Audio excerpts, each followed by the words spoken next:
Habari zenu Tanzania. Alichokiongea Kimama leo, hii ndio picha ambayo mimi personally sijui nini ambayo nilikuwa nataka dunia ione kuhusu Tanzania, kwa sababu huu ndio utawala wa kikatili uliopo Tanzania. Ndio maana nilikuwa nakasirika sana picha ambayo kina Mwigulu Nchemba they were trying to portray to the world, uongo sijui, yani they were trying to soften up hii serikali, kuilagai dunia, sijui tuliwana, sijui tulini. No, Kimama leo kaja katoa message kwamba ndio mimi ni muuaji, nimeua na mtanifanya nini? Hamna la kunifanya. Hii ndio picha ambayo mimi nilitaka dunia ione. Kuna point kaongea, sio point, upumbavu kaongea. Kasema kwamba nguvu gani nyie mlitaka itumike? Wale walikuwa wanataka kufanya mapinduzi, mlitaka tuangalie mpaka wafanye? Nguvu gani ambayo ndio ilikuwa nguvu sawa ya kutumia? Wewe unaambia wazungu kitu kama hiko?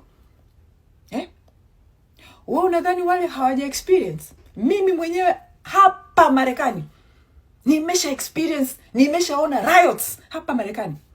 Tena riots za kutokana tu na mtu mmoja kuuliwa na polisi.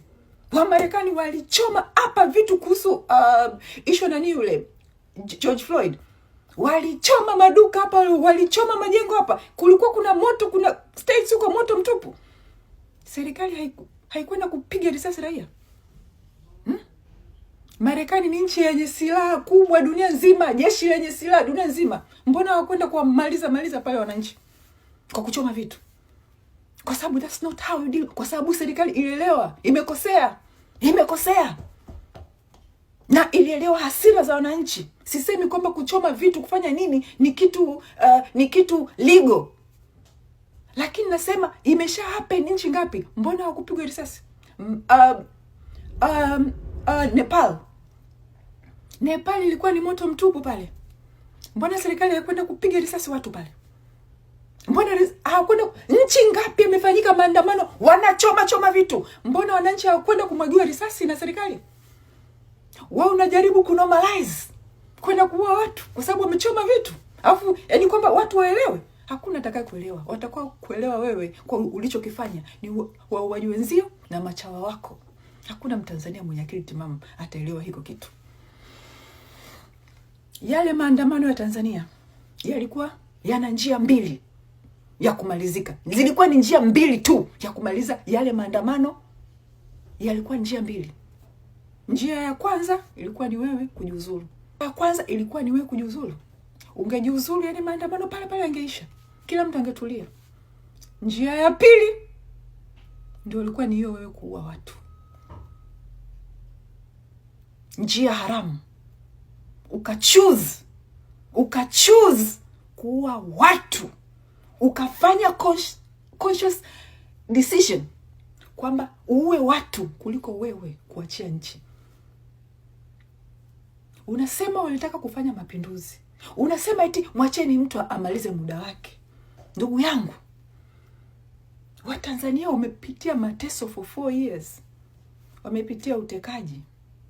Wamepitia ufisadi wa kihistoria. Wamepitia umaskini. Wamepitia huduma za afya mbovu. Maji ya kunywa safi tu yamekosekana kwenye nchi for 4 years. Hayo yote acha. Ukaamua kuwatoa watu wote kwenye uchaguzi. Ukamfunga Tundu Lissu. Ukawafungia Chadema kufanya siasa. Ukamtoa mpaka Mpina. Ukajiweka wewe ndio peke yako. Baada mateso yote uliowapitisha Watanzania for 4 years. Ukawatolea options zozote za kumchagua mtu mwingine yote. Ukajipitisha wewe kwa nguvu. Wewe ulikuwa nadhani reaction ni inaenda kutokea ni ipi kwenye ule uchaguzi? Dunia nzima ilikuwa inaongea kwamba Samia is running against her own shadow. Dunia nzima ilikuwa ina expect machafuko kutokana na matendo yako wewe. Leo unataka kuact as if kwamba yani Watanzania waliamua tu kwenda kuandamana. Dunia nzima inaelewa, kila mtu mwenye akili inaelewa vijana wa Tanzania walifikaje walipofika. Uliwafikisha wewe walipofika. Na speech yako uliongea leo umeenda kuitengeneza Disemba 9 kubwa zaidi. Disemba 9 kubwa zaidi. Ndugu yangu. So ndugu yangu wewe. Ni muuaji wewe. Huwezi kuwa ndugu yangu. Kuna mifano mingi. Vijana wakishaamua kusimama kupambania haki, huwaga warudi nyuma, hata wauliwe wangapi. Huwa hawarudi nyuma mpaka serikali inarudi nyuma. Hawajawahi kurudi nyuma. Waangalie vijana wa South Africa ndugu yangu. Waliuliwa miaka mingapi? Walirudi nyuma. Waliuliwa mpaka walishinda. Ndugu yangu, vijana hawajawahi kurudi nyuma. Nakwambia vijana wa Tanzania watashinda hii mechi. Wewe kama ukutaka mtoto wako afe au atiwe kilema, kwa nini hukumkataza kwenda kwenye maandamano? Maandamano ni haki. Maandamano ni haki. Na hawa vijana sio watoto wadogo. They are over 18. They can make up their own decision. Na maandamano ni haki yao. Cha pili, Samia na Watanzania, naomba mnisikilize.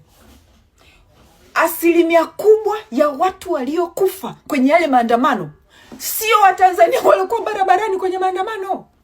Asilimia kubwa, naomba ni repeat hii point na kila mtu aielewe. Asilimia kubwa ya Watanzania waliouawa kwa sababu ya maandamano yale hawakuwa kwenye maandamano. Waliouliwa barabarani kwenye maandamano, hata picha ukiangalia, waliouliwa wakiwa barabarani ni watu wachache. Wengi wameuliwa kwenye mitaa ambao hawakuwa wakiandamana. Wengi wameuliwa manyumbani. Sasa unaongelea vipi kuambia wazazi kwamba kwa nini hamkuwakataza kuandamana, na wakati uliwafuata watu manyumbani, umewaulia ndani kwenye mitaa yao, hawakuandamana? Yani kwamba haukutaka ushahidi mkubwa wa mauaji, ndio maana haukuwaua ambao walikuwa barabarani wanaandamana. Uliwaua wachache sana. Ulienda kuua zaidi mitaani, majumbani, ili watu waambiane wanaua, ili uue bila ushahidi. Lakini watu wakajitahidi wakapata ushahidi, tukaposti. Na hii ni message kwenu wa Tanzania ambao mnajipanga msiandamane tarehe 9. Wale ambao mnataka kuogopa, nyinyi ndio mtakaenda kufa. Kama alivyofanya 29 Disemba. Waliokufa wengi ni majumbani. Kwa hiyo tarehe 9 jua pona yako wewe ni kuandamana kutoka ndani kwenda barabarani kwenye public. Na kumbuka kwamba dunia itakuwa inaangalia haya maandamano ya 9 Disemba. Kwa hiyo hata huwa barabarani, ataenda tena majumbani kwenye mitaa kule ambao mmejificha. Nyinyi mtakaojificha ndio atakaowafuata. Hata huwa barabarani kama alivyofanya maandamano yaliyopita. Hakuua barabarani. Waliouawa, hata zile video zangu za kwenye Twitter, mauaji mengi ni watu ambao walikuwa wanafanya shughuli zao kwenye mabaa, wamekaa kwenye mabaa, kwenye pool table. Ni watu ambao hata hawakuwa kwenye maandamano, ndio mauaji mengi.